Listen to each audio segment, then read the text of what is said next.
Hello and welcome to Church of the Beatitudes, both members and visitors. Life has certainly changed, but there are still some constants in our life, which includes faith and our services. Here at Church of the Beatitudes, we're a progressively minded community that believes that by coming together, we're empowered to make God's love real in tangible ways for others. This pandemic and call for social distancing has certainly changed how we worship.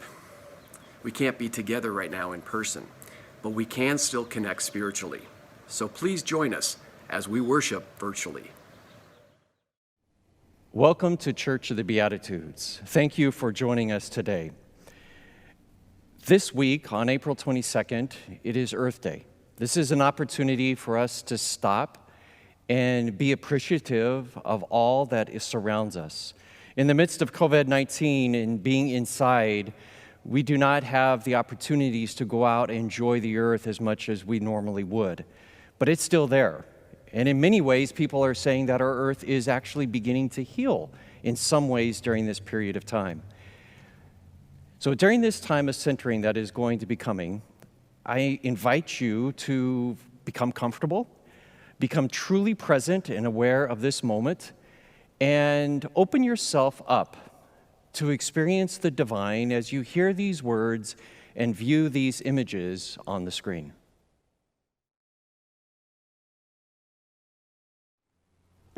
Blessed are the heavens, for they declare the power of creation.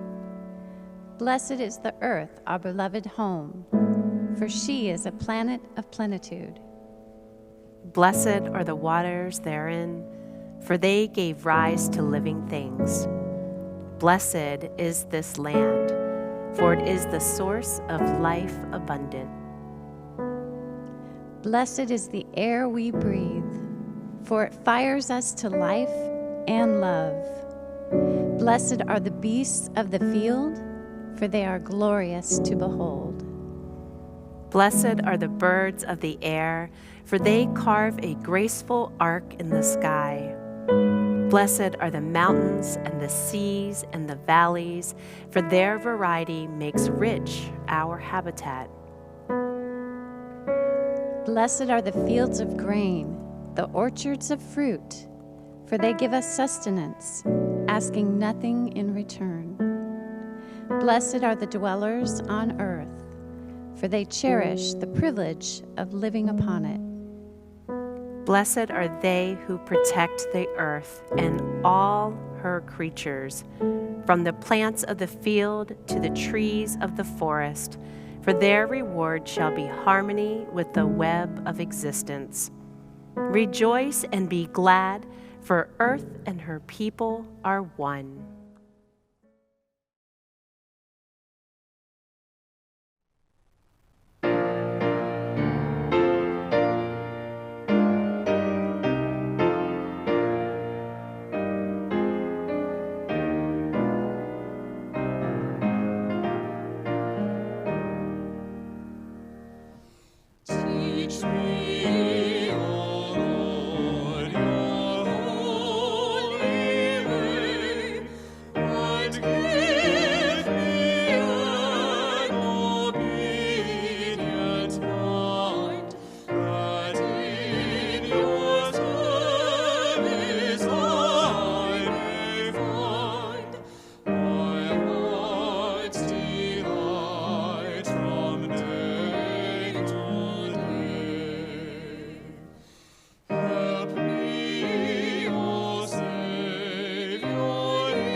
Reading from the Torah, the book of Genesis, chapter 12, verses 1 through 9.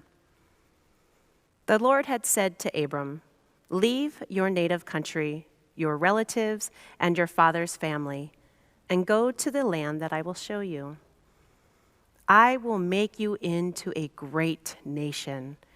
I will bless you and make you famous, and you will be a blessing to others. I will bless those who bless you and curse those who treat you with contempt. All the families on earth will be blessed through you." So Abram departed as the Lord had instructed, and Lot went with him. Abram was 75 years old when he left Haran. He took his wife, Sarai, his nephew Lot, and all his wealth, his livestock, and all the people he had taken into his household at Haran, and headed for the land of Canaan. When they arrived in Canaan, Abram traveled through the land as far as Shechem. There he set up camp beside the oak of Moreh. At that time, the area was inhabited by Canaanites. Then the Lord appeared to Abram and said, "I will give you this land and to your descendants." And Abram built an altar there and dedicated it to the Lord who had appeared to him.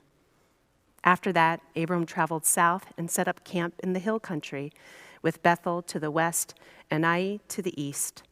There he built another altar and dedicated it to the Lord. And he worshiped the Lord. Then Abram continued traveling south by stages towards Negev.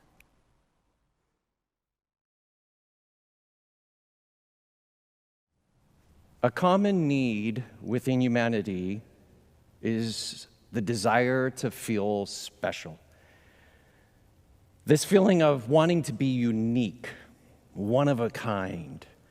Maybe it's something that we've done, maybe it's the way we dress, maybe it's the way we make ourselves appear to other people. We want to be noticed. A lot of us will say, well, I don't care what you think about me. What you think about me is none of your business. But if we're really honest, we do care about what other people think about us. And we want to be treated as if we're special. We like that. We like those special privileges. We like those special favors. We like those special treatments. I remember one time when I was flying and I got bumped up into first class, and watching people go back into coach gave me this feeling like, I'm special. I like that feeling. But that is not limited to an individual. Groups can feel that. We see that often in teams, groups of people that come together for a common purpose. There's this sense of feeling like, wow, we're special. The whole number one, even when you're not number one, you still say we're number one because we want to feel as a group special. Anytime people come together, there's this sense of belonging to each other, but yet being distinct from other people because we want to feel as a group special. We found this phenomenon happening here in the United States. We want to make America great again. We want to be special. We want to be treated different. We wanted to be treated with special favors, special privileges. And that's good and fine for a period of time. But then eventually something will happen and we won't feel as special. Perhaps we feel threatened. Perhaps we feel like we're being attacked. We're being oppressed. When those things begin to happen, we begin to lose that feeling of being special, and our desire to feel special, we begin to crave it. We begin to desire it, and we seek it out. And that's exactly what happened to Israel when they were taken captivity by the Babylonians. Israel was a small little country, and they were continually being attacked by other small nation states. But then empires began to be built. And so they were attacked by the Assyrians. They were attacked by the Egyptians. And then when the Babylonian Empire came into power, they were attacked by them, and they were taken into captivity And while they were in Babylon, they really didn't feel special anymore. Gone was their land. Gone was their families. Gone were their customs and their rituals. All of that, poof, gone. So how do you feel special in the midst of all of that? One individual decided a way to keep the community together during that period of time and to once again claim that sense of being a special group of people. He began to take those stories that had orally been passed around and he began to write them down. But when it came to talking about the origin of Israel, where it came from, he created a mythical character by the name of Abram. And in time it will become Abraham, literally translated the father of many. Now this mythical character has to be special. And that's in the text that was read from us in Genesis chapter 12, verse 1, we find these words. Now the Lord said to Abram, there's no reason why God says this to him. He just simply says, you're the one, because you're special. Doesn't tell us why, but Abram's the one.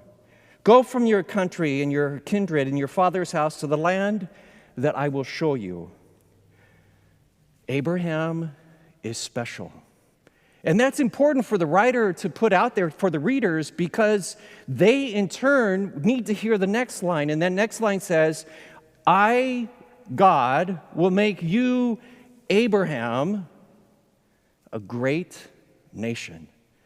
So if Abraham was special, then they, in turn, would be special. And while you're in the midst of captivity and you're being oppressed and you have no sense of identity, to be able to hear these stories, to be able to read these stories, you begin to realize, yes, indeed, we are special. And that God has chosen us. And that's why we're special.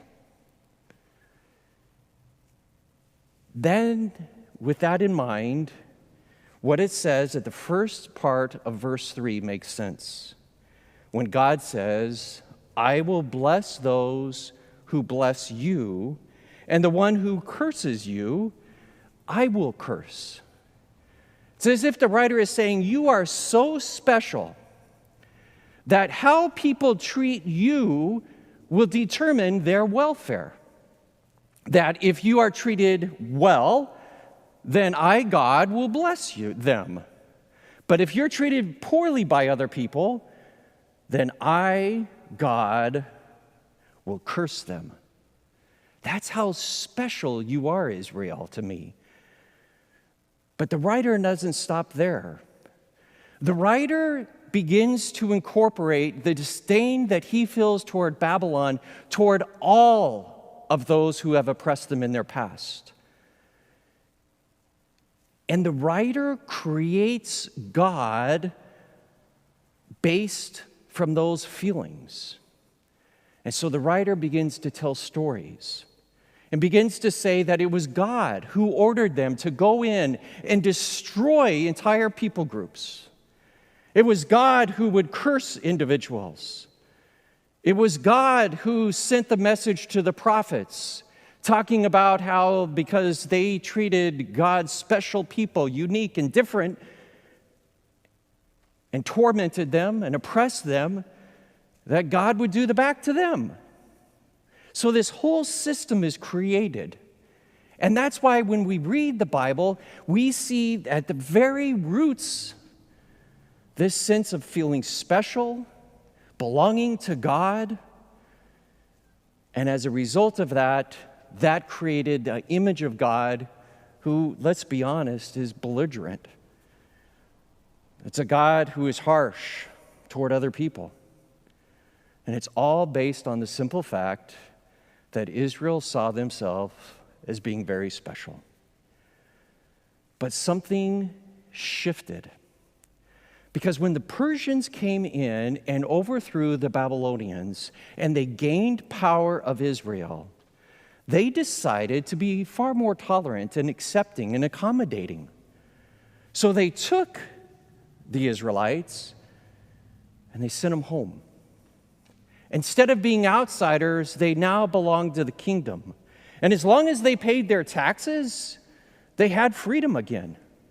They could live with the freedom that they desired to hold their own customs and rituals and to worship the way that they chose. But what was fascinating is because the Persians were tolerant of them, they in turn begin to be tolerant of other nations.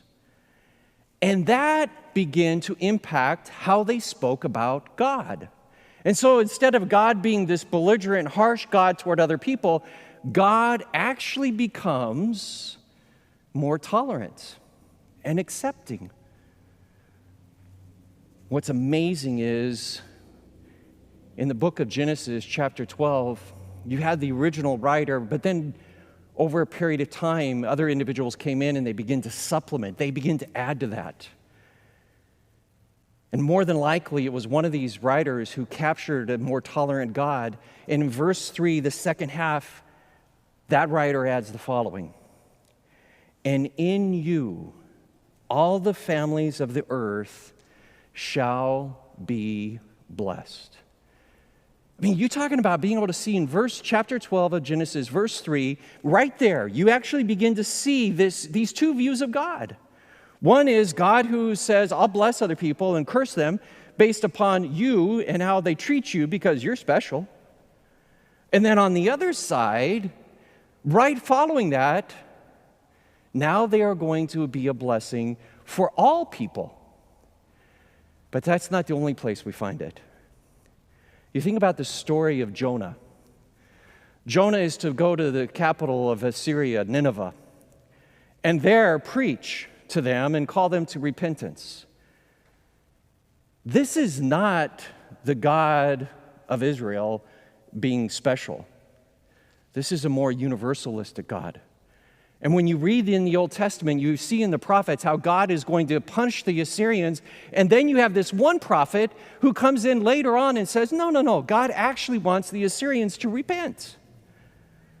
Another perfect example of this is found in the book of Ruth. Ruth is a Moabite. And again, if you read in the Pentateuch and in the prophets, you see how God is going to judge the Moabites because of the way they treated his special people. But Ruth, a Moabite, is going to be named in the lineage of King David. And so we see this shift taking place in the foundation of their beliefs. Their view of God is shifting to a God who is intolerant of other people, to a God who is truly tolerant of other people. And that's why I think at times when we read the Old Testament, we get confused.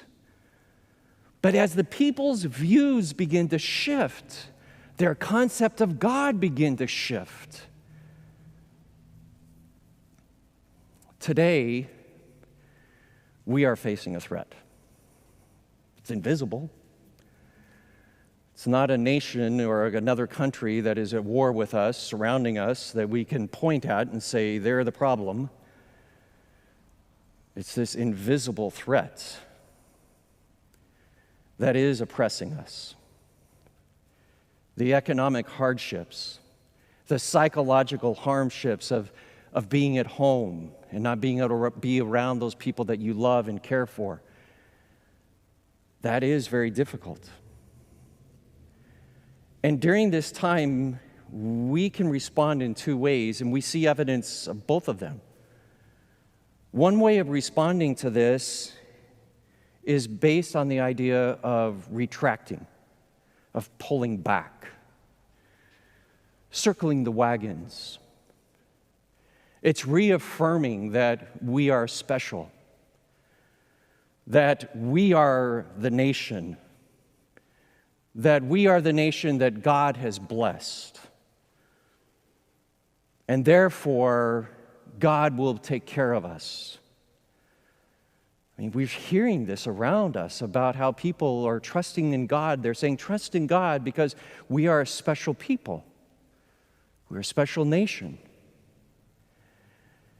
But when that happens and we begin to isolate ourselves from the rest of the world, in turn, we begin to look at other people as the enemy. We're looking for someone to blame for all of this. We see the blame being put on China, but then in turn, China is blaming us. We see the blame be put on the World Health Organization, and we know they more than likely made some mistakes. But rather than waiting and dealing with that at another time, instead, we want to blame them now and punish them now because we are isolating ourselves. And we take our view of God and we align it with that. So that is one way that we can respond to the situation that we find ourselves in. But then there's another possibility. Instead of retracting, we begin to expand. We become more open. We become and begin to be uniting with other people. Instead of each state having to go it alone, instead of us as a nation going alone and asking other nations to go alone, we continue to pull our resources together because we recognize that we are so intertwined with each other that we need one another. A perfect example of that is what we're seeing in the media and what they're telling us. They're telling us that we're finding success because people are cooperating. People are sheltering at home. People are keeping a safe distance from each other. People are respecting one another. They're working together to hold this pandemic at bay. We see it working. We see what happens when we come together.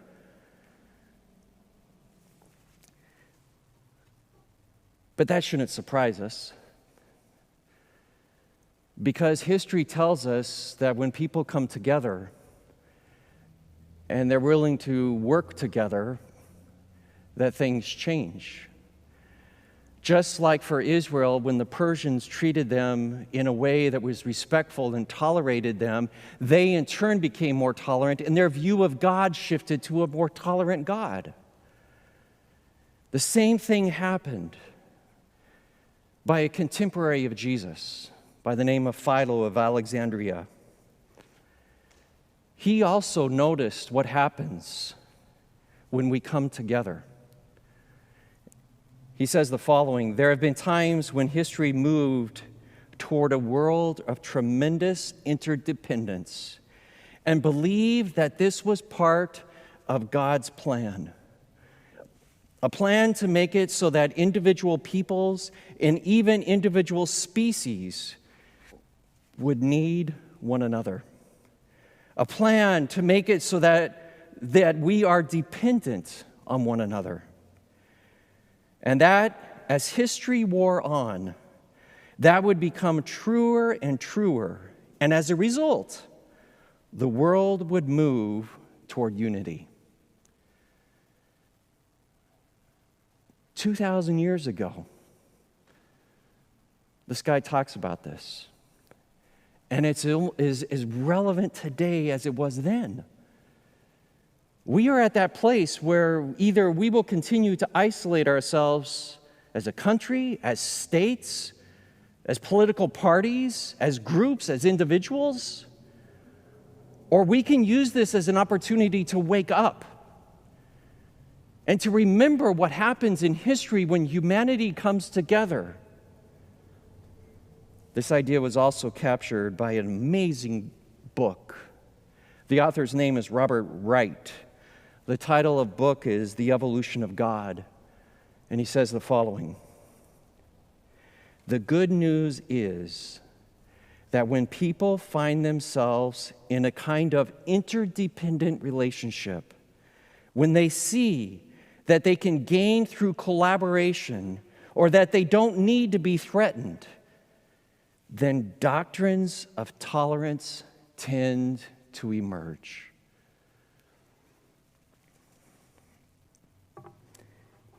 Science tells us this is not going to be the last pandemic.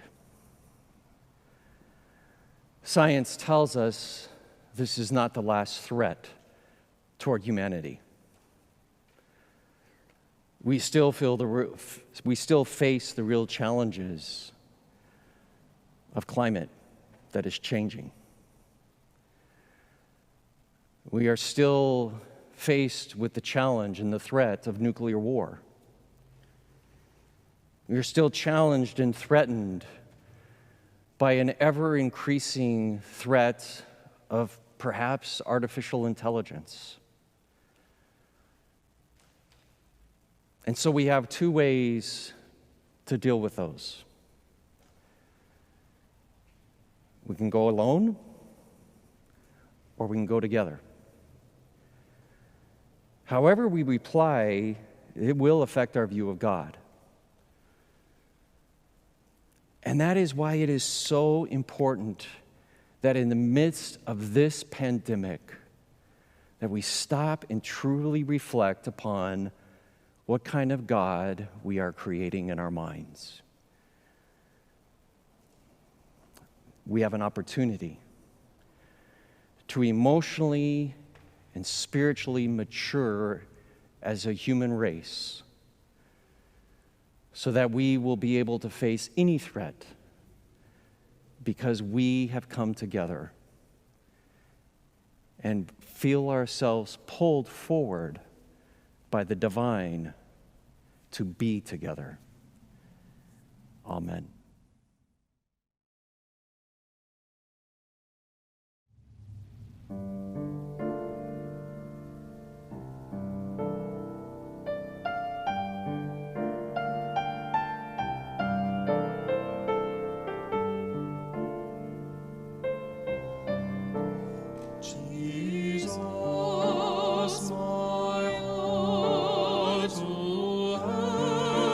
Heavenly God.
Praise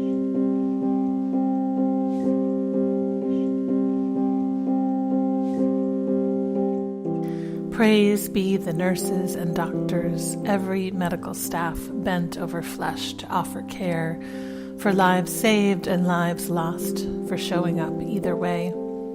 Praise for the farmers tilling soil, planting seeds so food can grow, an act of hope if ever there was. Praise be the janitors and garbage collectors, the grocery store clerks and the truck drivers barreling through long, quiet nights. Give thanks for bus drivers, delivery persons, postal workers, and all those keeping an eye on water, gas, and electricity. Blessings on our leaders making hard choices for the common good, offering words of assurance.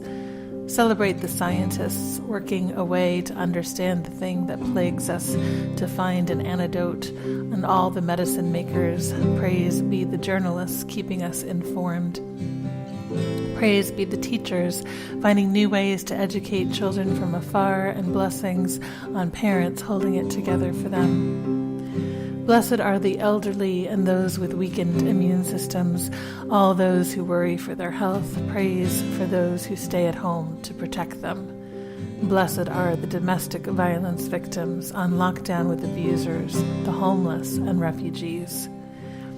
Praise for the artists and poets, the singers and storytellers, all those who nourish with words and sound and color. Blessed are the ministers and therapists of every kind, bringing words of comfort. Blessed are the ones whose jobs are lost, who have no savings, who feel fear of the unknown gnawing. Blessed are those in grief, especially who mourn alone. Blessed are those who have passed into the great night. Praise for police and firefighters, paramedics, and all who work to keep us safe. Praise for all the workers and caregivers of every kind. Praise for the sound of notifications, messages from friends reaching across the distance. Give thanks for laughter and kindness. Praise be our four-footed companions with no forethought or anxiety, responding only in love. Praise for the seas and rivers, forests and stones who teach us to endure. Give thanks for your ancestors, for the wars and plagues they endured and survived. Their resilience is in your bones, your blood. Blessed is the water that flows over our hands and the soap that helps keep them clean each time a baptism. Praise every moment of stillness and silence so new voices can be heard. Praise the chants and slowness. Praise be the birds who continue to sing the sky awake each day. Praise for the primrose poking yellow petals from dark earth. Blessed is the air clearing overhead so one day we can breathe deeply again. And when this has passed, may we say that love spread more quickly than any virus ever could.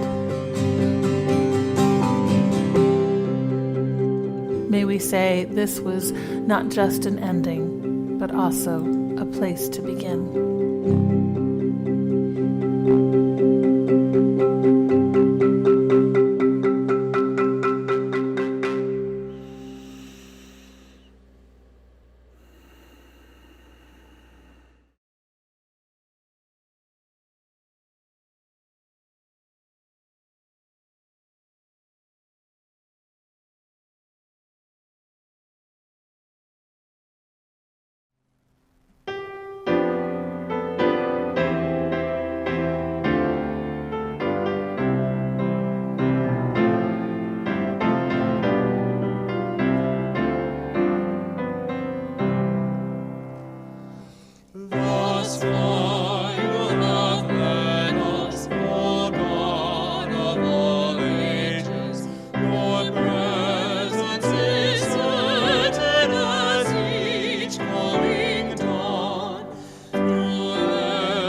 Thank you so much for spending this time with us.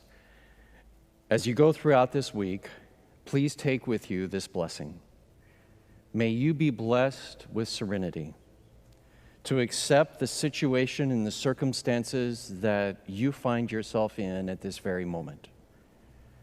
And may you be blessed with courage, because when opportunities arise and as doors begin to open, as we begin to move back into our world, may you be blessed with courage to take care of yourself and to be sensitive and care for other people.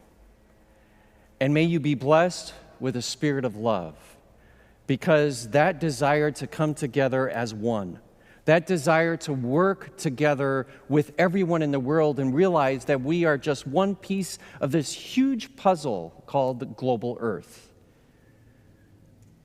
When we feel that love inside, we will rightly find our place within that world. Because when we do that, we will be able to make love real for all people.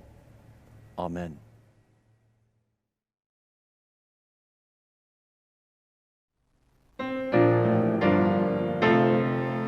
Make God's love real, make God's love real, today, tomorrow, and every day. Make God's love real.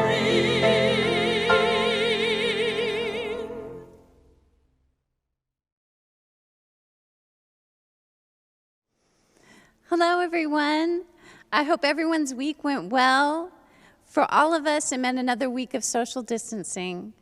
But I have several great ideas for you to share this next week and share safely. First, I want you to share your faces and your voices at one of our Zoom gatherings. We have several to choose from, so starting on Sunday, if you want to join us at 9 a.m., we have our Ruminate gathering on Zoom. This is with Pastor Tony, and the topic this week is, You Should Do the Impossible. Then for a midweek check-in, you can come join us on Wednesdays at 6 o'clock for a casual get-together that we're calling Beatitudes Boost. This is formally filling the Spirit. It's the same gathering, but although the name has changed, it's still a lot of fun, and there's no agenda. So you really, really want to check that one out. And every other week, the parents and families, we haven't forgotten about you. We have a Zoom session with Denny Nordmeyer and Pastor Tony. It's every other Tuesday, so not this Tuesday, but the following at 7 o'clock in the evening. And finally, we have a fourth Zoom gathering starting this Thursday, April 23rd at 6 o'clock, and it's going to go for 6 weeks. Pastor Tony is hosting Foundations of Belief. This is a Bible study that explores the roots of Christianity, Judaism, and Islam as found in the book of Genesis. So to participate, all you have to do is email me at jtaphorn@beatitudeschurch.com, and I will get the information right away to you. Finally, I want to leave you with one more way to connect and share during this next week. Pastor Tony and the staff, we all want to ramp up our digital footprint, and you can help. How, you ask? By sharing all of these services and Zoom gatherings with your network of family and friends. We have a goal. We want in the next 3 weeks to share to at least 20 new people. So that's where you come in. So if you want to get subscribe to my weekly emails so that you can forward all the information to your network of family and friends, again, just email me at jtaphorn@beatitudeschurch.org. Thanks for watching. Have a wonderful week. Go out and have a hike, and we will see you next week. Bye.